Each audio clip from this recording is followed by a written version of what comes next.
Welcome to the How to Be Awesome at Your Job podcast, the show where brilliant professionals share how to sharpen the universal skills required to flourish at work. Enjoy more career fun, wins, meaning, and money with your host, Pete Makaitis.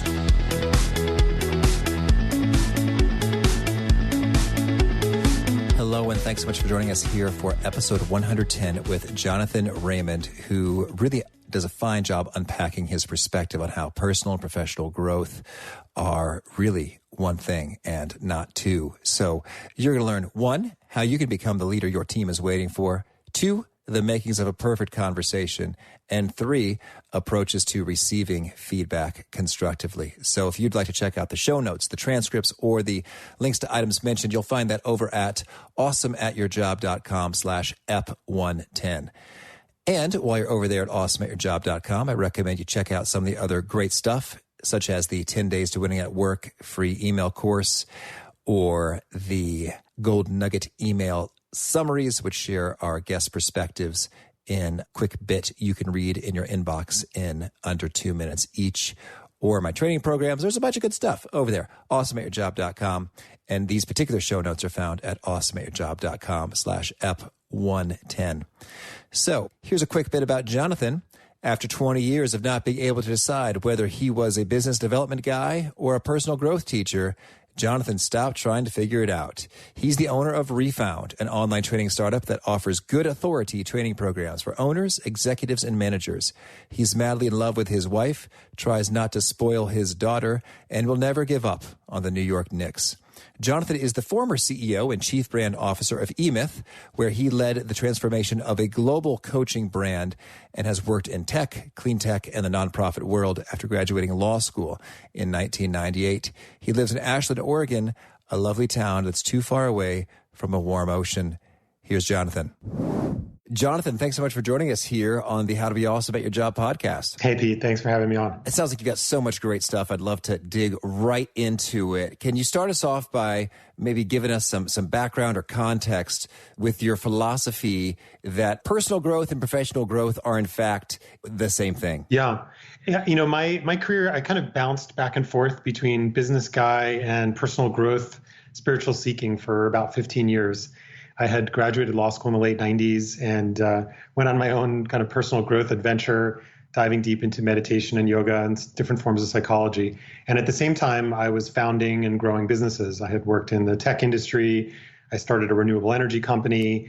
And then I ended up, without any plan to end up there, as life has it, I ended up in the business coaching field, which was, at least theoretically, supposed to be this place where personal and professional growth go together. And I was surprised how little integration there was and how difficult it was to do. You know, so many people talking about, you read all, leadership books and there's always, quotes from famous personal growth and spiritual teachers, but when you work in those companies, it doesn't feel that way. And so that was puzzling to me. And I struggled with that myself. And so that's where I came to launch Refound and write the book out of my own experience of being a CEO and seeing how hard that is to create a culture that goes beyond stated values and into embodied ones. Oh, that is well said. Stated values versus embodied ones. And I think I've seen a lot of hollow mission statements and been in a few just fantastic organizations that really lived their values and operating principles and the words, they mean something. Yes. So could you maybe give us an example on how the notion of dividing personal and professional growth seems crazy, or an example of how personal and professional growth are kind of like yin and yang or supportive or integrative or the same? I think that the challenge that most managers have is we stop short of a truly personal conversation. There's an example that I think of sometimes is I used to have a guy on one of my teams, this was 4 or 5 years ago, and he was coming to the office and he was depressed. He just was not in a good way in his life. He had some talent. He was good at certain elements of his job, but the way that he was showing up was not good for the team. And I could tell he just wasn't happy. And I hesitated for a while. I didn't know how to bring up the subject. I didn't know how to talk with him about it. And then I kind of worked it out in myself. And I said, hey, you seem a little out of it. And we had one-on-ones that we were doing. And I said, I don't know if you know this about yourself, but when you come to the office, you seem kind of depressed and you seem just, your energy is really heavy. And I just wondered, do you know that about yourself? And he said to me, he's like, oh, thank you so much for saying something. I'm just really going through a rough stretch, and I just didn't know how to talk about it. And I thought I was masking it and keeping it out of work, but I guess I'm not. I didn't ask him what was going on. I didn't try to be his therapist, but I just let him know that I cared and that I was listening and that it mattered to me and that how he showed up mattered to our business and to our organization, and that he had me as a support to be able to move through whatever that challenge was. But they weren't two things. It wasn't go fix your depression in your personal life and then come to work, and make everything fine. It's, well, what can we do? How is that maybe showing up here? Maybe there are elements that are showing up in your professional life that are part of the problem. What can we do about that? And so there are these patterns and these ruts that we all get stuck in, and we get stuck in them at work. And so to be able to have open conversations and to have your office be a place where people can trust that they can share a little bit about what's going on with themselves. They don't have to present the perfect personality. That's at least the start of that conversation. And then a lot of it comes from the manager being willing to say to somebody, we've talked about this a couple of times and this just isn't how we do it here. And I want to talk with you about this so that you can grow, but you got to be up for that journey. That's not a professional or personal, it's both, right? If a manager or a leader is willing to confront somebody in a compassionate and open way and say, look, here, this is our standard. These are the values that we say on the wall, and there's a gap. Are you up for changing it? 99 times out of 100, people will say yes. One time out of 100, someone will dig in their heels over a long period of time and not move, and now that person has to go. Okay. Well, thank you. That really kind of makes it real and very helpful. So I really was digging your book.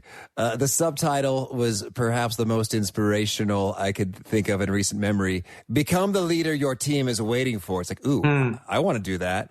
And then the main title there being Good Authority. So can you tell us, what do you mean by each of those phrases, good authority and become the leader your team is waiting for? Yeah, we'll start with maybe the second part of it is, and this is from my own personal experiences. I thought that I was giving feedback. I thought that I was setting clear expectations. I thought that I was doing the things, and this was both at the C level and also as a junior manager, over 15 years. I thought that I was listening, but I wasn't. I thought that I was empowering people, but I wasn't. And what my teams, and in particular, one team in particular that I think about a lot, what they were wanting from me was not just to listen. There was a lot that I needed to grow to listen better, but they needed me to act on what I was listening to. They needed me to hear their frustration with what was happening with other directors or managers and leadership, and they needed me to advocate for them and say, look, here's what I think is going on the team, and here's why I think this is happening, and we need to make a change as leaders, and because I was in the position of power to do that. And that's what they were waiting for. And they were waiting for me not to coddle them, not to tell them everything was going to be okay, not to give them a gold star. They were waiting for me to challenge them. They were waiting for me to say, hey, here's what excellence looks like to me in this role. And you're doing some of those things, but here's some areas where there's some room to grow. Are you up for changing that? And then when I would frame that conversation the right way, then I was becoming the leader that they were waiting for. Up until that point, it was all talk. So that's where I got the second part of it. And the first part of it is, I think if we look back, we know about top-down command and control authority and those models. Those models have been around for a long time. You still see them out in the world. They still exist. That, authoritarian style still exists. It doesn't work for most people. It certainly doesn't work for millennials and most modern employees. They don't respond well to authoritarian leadership styles. But here's the thing. What we've done in the last 10 or 15 years, in particular in the US, is a lot of companies with the best of intentions have tried the no authority model. Oh, we're all on the same team. Isn't it all great here? Blah, blah, blah. And that doesn't work either. And so good authority is my attempt to find that middle ground. It's not all powerful top-down authority, but it's not no authority either. It's mentoring, coaching. It's that spirit of being willing to say, hey, look, I've been there a little bit and I know some things and I had some experience. I'm not perfect, but I've been around this topic or this skill a little bit longer than you have. And I've got some things to share with you to help you grow. That's good authority. Oh, that is helpful. And that was well said. What about no authority, because I think I came from a management consulting background, and we used a tool called Rapid to determine sort of decision-making roles. And so it's sort of like, who has the D, who has the power to decide? In a fair number of organizations, it's either like, we don't know, or kind of nobody, or take a collaborative approach, which is a bit of a cop-out to, yes. We're scared to say that, this guy's in charge and you're not, or vice versa. Yeah. And the thing is that authority is not the problem. And that's really what the book is about. Authority is not the problem. It's when we show up as a jerk. We're in a position of authority and we micromanage, but it's not authority. Authority is just a structure. It just says, hey, I'm responsible for the team, for the results of this team. I also have data that you don't have, but I also have job responsibilities that you don't have, and you have job responsibilities that I don't have. We have different roles on this team, and that's fine. There's not a problem with that. There's only a problem when people don't feel seen, when people don't feel valued, when they're on the employee side. And when employees, a lot of times, and this is a huge gap right now, employees don't know how to challenge their boss in a respectful way. So they either don't do it, which is bad for the culture, or they do it, they lash out. And this happens both ways, right? We're not good at this point in human history. Our expertise, we're developing our expertise in being able to be real time with one another, to be able to say, hey, that thing that you just did, that really upset me. And to understand how to communicate with another human being in a way that's candid, direct, but isn't accusatory. We're learning as human beings. And that's on both sides of management and the person in employment role in that context. And so that's really what needs to happen, is to open up those conversations. And that's so much of what the book is about. It sounds like you've teed up the very next question I was curious to hear. And that is, you've got a chapter in your book entitled The Perfect Conversation, which I found very intriguing. What makes a conversation perfect, and how can we have more of those? The perfect conversation is the third step in a tool that's in the book called Accountability Dial. And the perfect conversation to me is one where everything is out on the table. The perfect conversation is not, we have figured it all out and we have all the solutions, okay?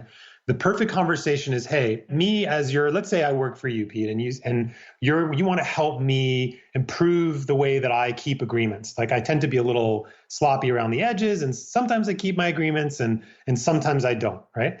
And you want to help me grow. So the perfect conversation is a conversation where I'm willing to look at that pattern.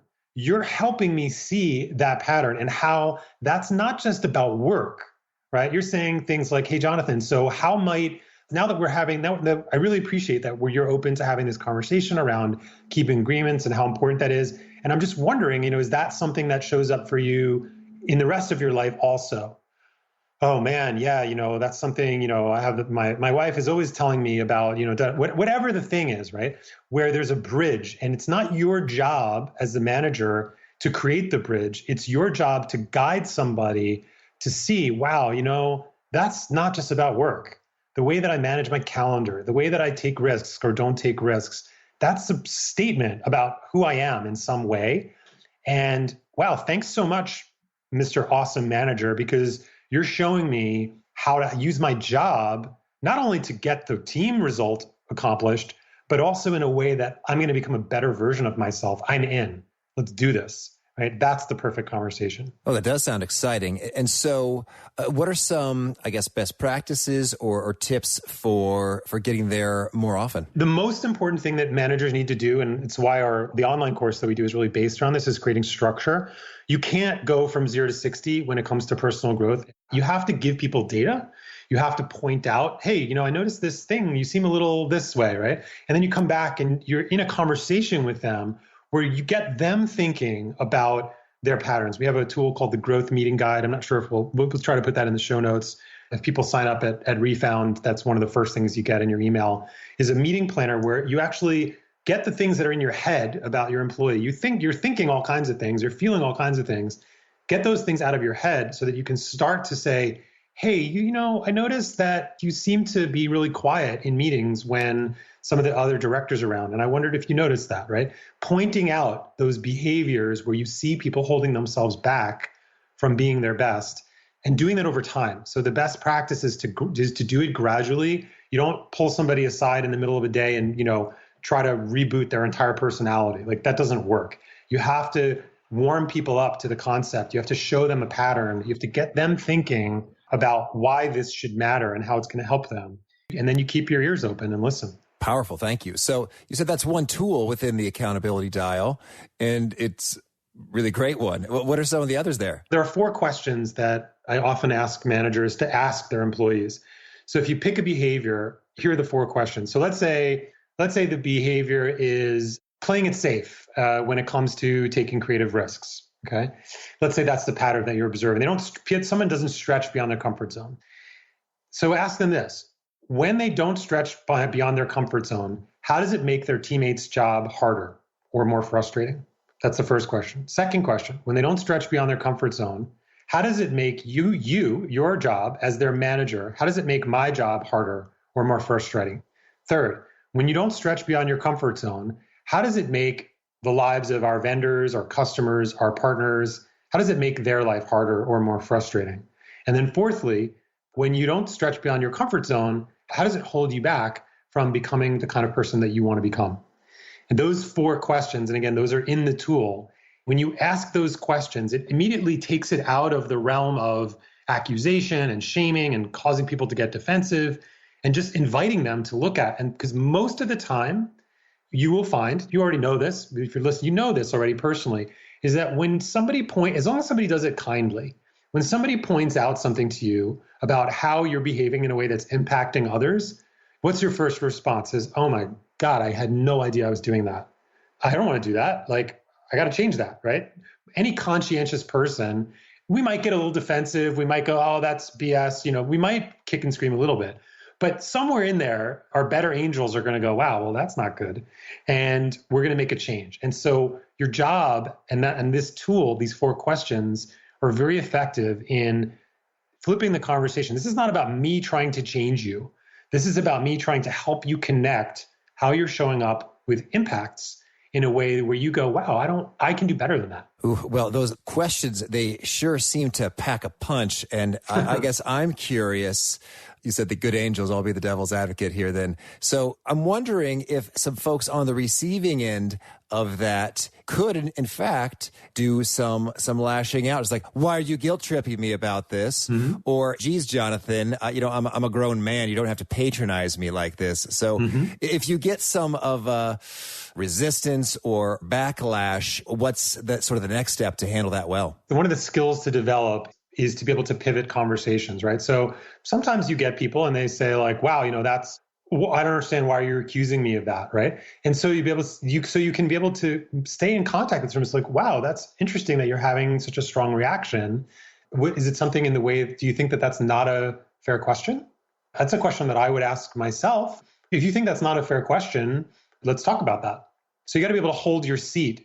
It's part of being an authority is not to collapse when somebody gets defensive, because people get defensive to test you and see if you're going to hold your ground, right? So if you give some constructive feedback and you're the boss and somebody says, whether you're the manager or the CEO, and they says like, and they come back with a strong reaction, then you might note that and be like, wow, that's interesting. I don't think that I said that in an accusatory way. I'm open to hearing if you think that I did. Yeah, that's good. This kind of reminds me of, well, I guess the word grown up just comes to mind in terms of, these are powerful questions that can be challenging.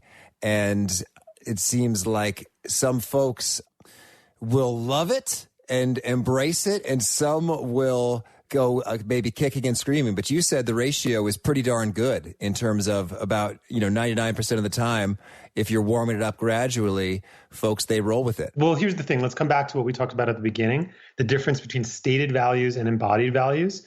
If you have a value of professionalism and responsibility and integrity, and you give somebody, as long as you've done it kindly and you built it up and you created some context where they know that this is not attacking, this is you caring about them, and they get defensive and they kick and scream and they go toxic with their teammates, they're not supposed to be working there. Okay. That's you embodying your values and saying, you know what?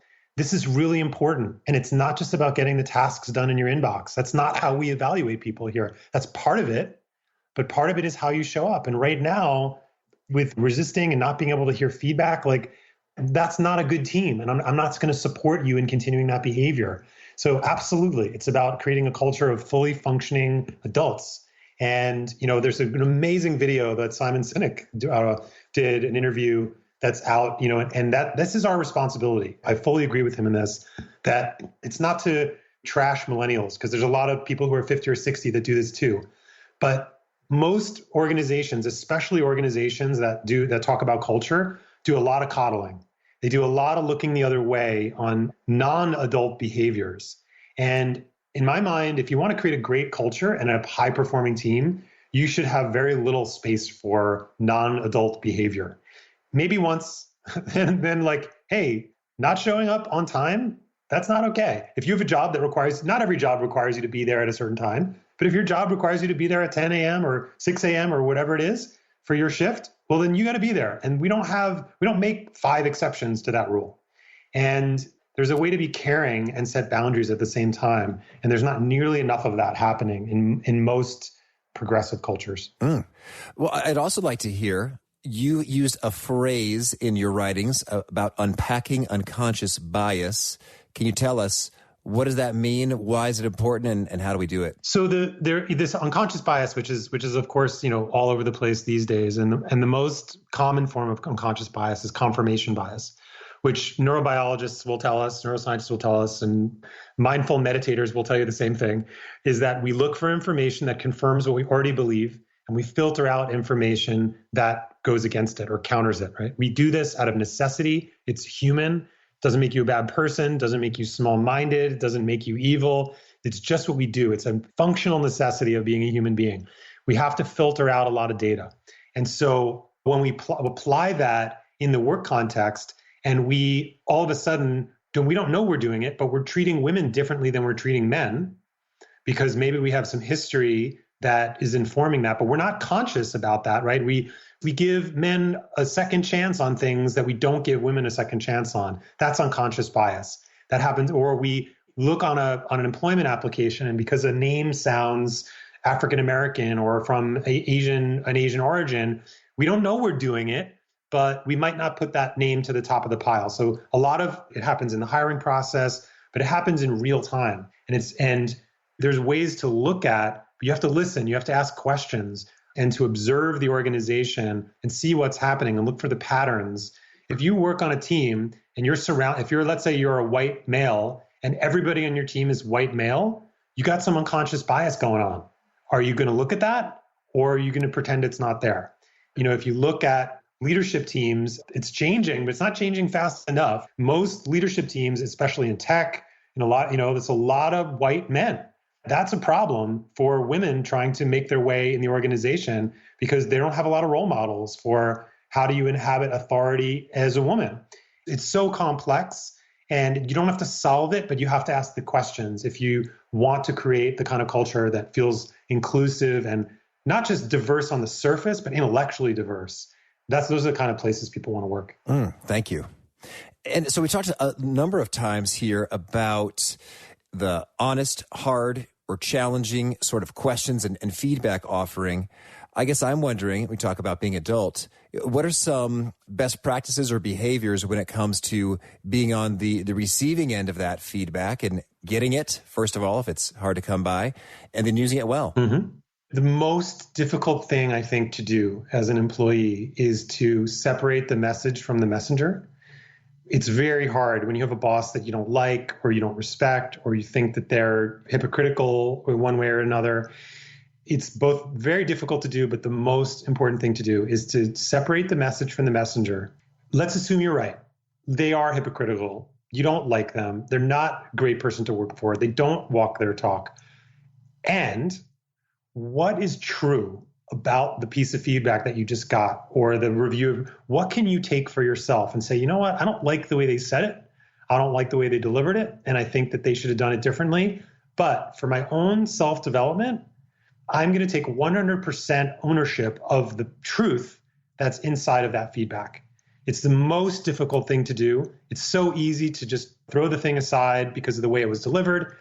That's the highest bar of self-responsibility that I know, is to do that, is to say, look, I don't like the way it got to me, but it's here, and I'm going to do something with it. And any final perspective on what should be happening or done in order to have great one-on-one meetings? If you're in, let's start with the employee side. This was always my dream, and I was able to achieve this after a while as I started, working this way, is I want employees to start thinking about how can I own the one-on-one, right? So if let's say you have a weekly one-on-one, don't wait for your manager to initiate the conversation.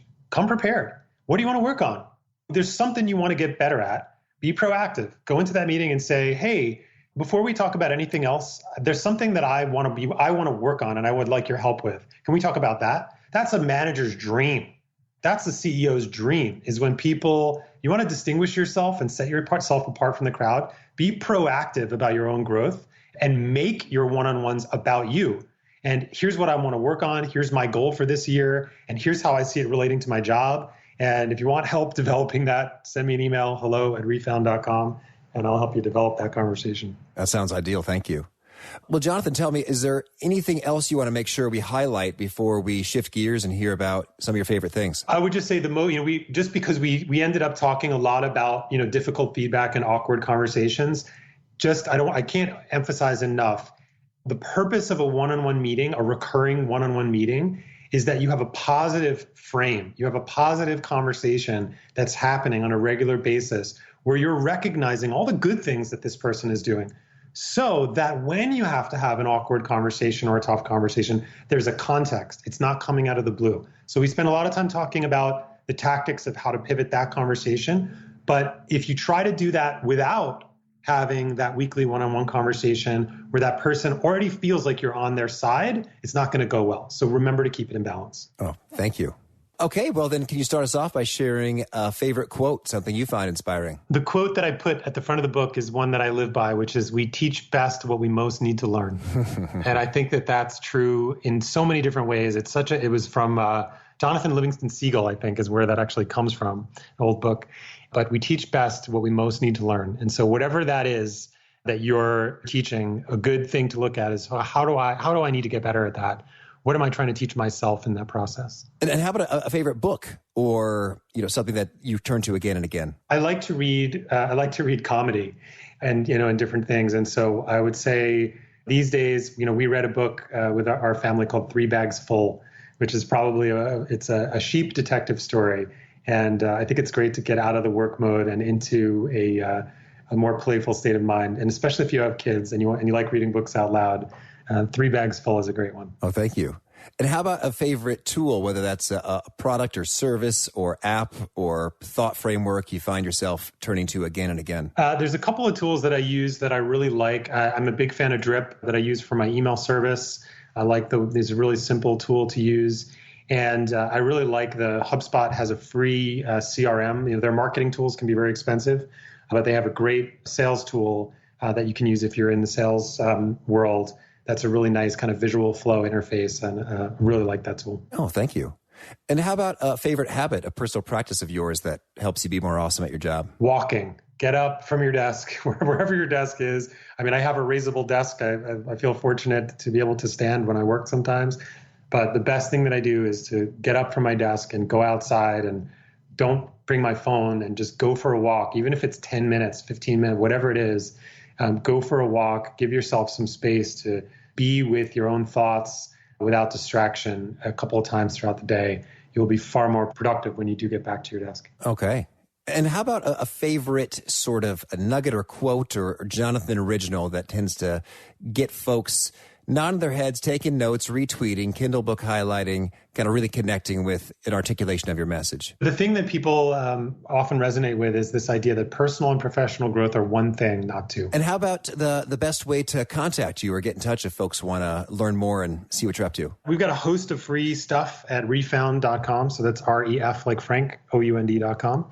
And people can reach out to me, hello@refound.com. And if you mention that you heard this podcast, I will send you a 10% coupon for any of the programs if you want to enroll in one of our training programs. Oh, excellent. Thank you. Mm-hmm. And do you have a final challenge or call to action you'd issue forth to those seeking to be more awesome at their jobs? Yes. Here's the challenge. So there's one conversation, there's probably more than one, but there's one conversation that you're thinking of having right now If you don't take an action, you're going to wait until tomorrow, and then you're probably going to let it go. So my challenge to you today is don't do that. Have that conversation, find that 5 minutes, pull that somebody aside, do it kindly, do it compassionately, find a way to share what's been on your mind, and open up a new conversation instead of waiting till tomorrow. All right. Thank you. Well, Jonathan, this is so good and juicy. I want to be chewing on this and thinking about some of those conversations in my own world. And thanks for everything. Yeah, you bet. Thanks so much for having me on and great questions.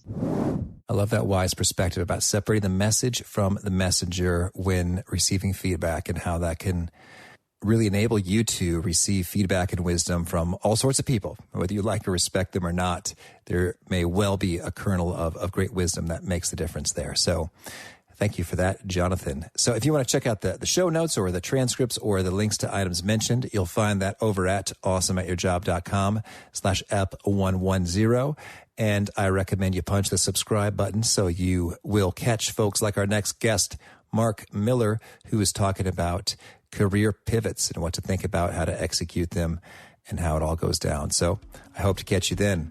Peace. Thanks for joining us for today's episode. To get the most out of this conversation, visit awesomeatyourjob.com to find today's show notes, transcript, and infographic summary cheat sheet. For more entertaining professional skill sharpening, be sure to subscribe to catch the next episode of How to Be Awesome at Your Job.